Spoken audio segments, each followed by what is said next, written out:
And no doubt the families of these hostages grateful to both President Trump and President Biden for their efforts to help bring their family members home. But was there a bit of an uncomfortable moment here when he was sort of equating the hostages in Gaza with the J6 prisoners who have been convicted? I don't think we need to remind people of just how brutal being in captivity, captive of Hamas and the associated terror organizations, held in underground tunnels, raped, taken against your will, could be versus the justice system having a day in court and actual charges and lawyers surrounding you. There is no comparison.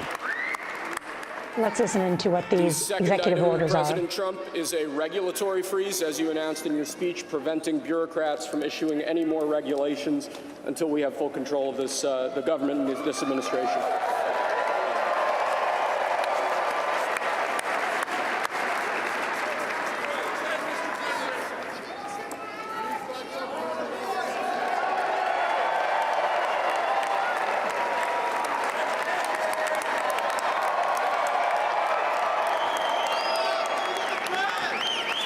Thank you, sir. Sir, can I have a pen? The next item, sir, is a freeze on all federal hiring, excepting the military and a number of other excluded categories, again, until full control of the government is achieved and we understand the objectives of government going forward.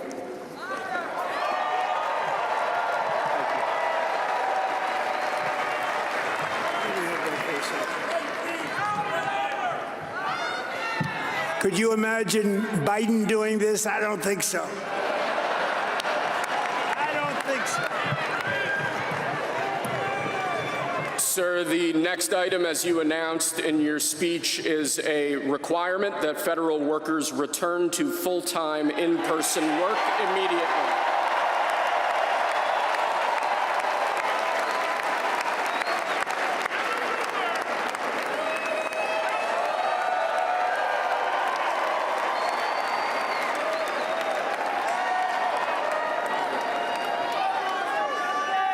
Thank you, sir.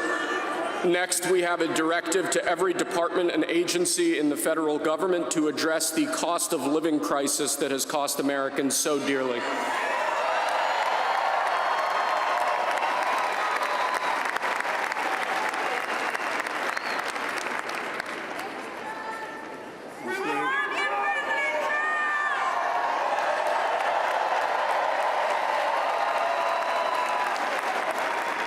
Thank you, sir. The next item here is the withdrawal from the Paris Climate Treaty.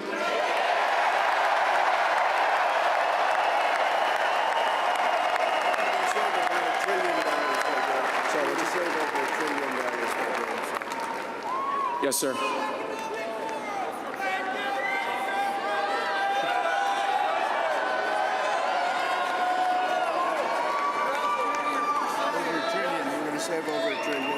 We're going to save over $1 trillion by withdrawing from that treaty.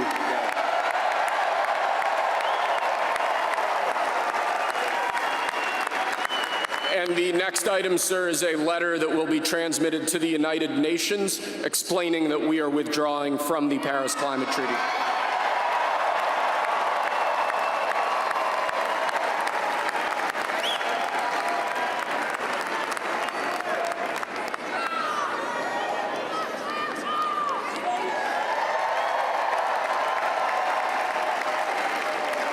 Thank you, sir.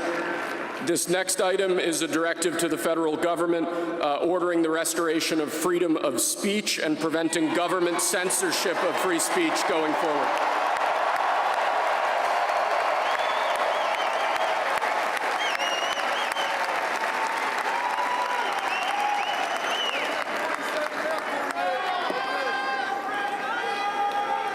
And lastly, sir, before we go back to the Oval Office to sign a large number of other items, is a directive to the federal government ending the weaponization of government against the political adversaries of the previous administration, as we've seen.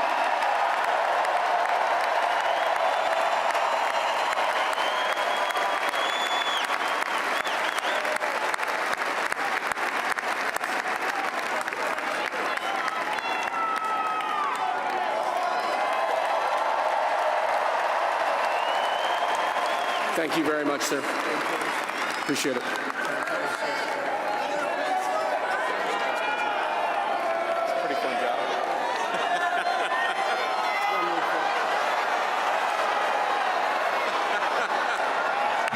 President Trump throwing some of his famous Sharpie pens into the crowd as he has just signed a number of these executive orders. And Ed O'Keefe is our senior White House correspondent. And Ed, these were not the orders on immigration. Those could come later tonight. But what was there? No, as we watch the presidential version of a T-shirt toss here in the arena, he essentially began by reversing a series of Biden-era policies. We don't know yet exactly which ones, but the aide there said 78 of them, and put a freeze on regulatory work by any federal agency, quote, until we have full control, freeze on federal hiring, sending most federal employees back to the office immediately if they aren't already. Important to point out there, though, there are several big agencies like IRS or the Federal Trade Commission that have separate labor negotiations and agreements that actually are going to allow some employees to keep working from home, which he'll not like, but which is just reality. Withdrawing from the Paris Climate Treaty. And we are expecting later tonight the executive orders on immigration. And he teased there pardons for January 6th defendants. Remember, we said there are about 250 to 1,600 who have been imprisoned, incarcerated for violent offenses like violence against police officers on that day. But you heard the president there say pardons for them are coming, and incredibly equated those January 6th defendants with the hostages being held by Hamas in the Middle East right now. Scott McFarland, those pardons have not yet come, but President Trump promising them. What do we know about whether that could mean some of them are released tonight? There's a growing expectation there's going to be wide swaths of pardons and releases imminently. There's a crowd outside the Washington, D.C. jail where a couple dozen of the defendants have been held. There are hundreds more elsewhere in the nation, and Nora, there is a sense it's a matter of when, not if, there are mass releases.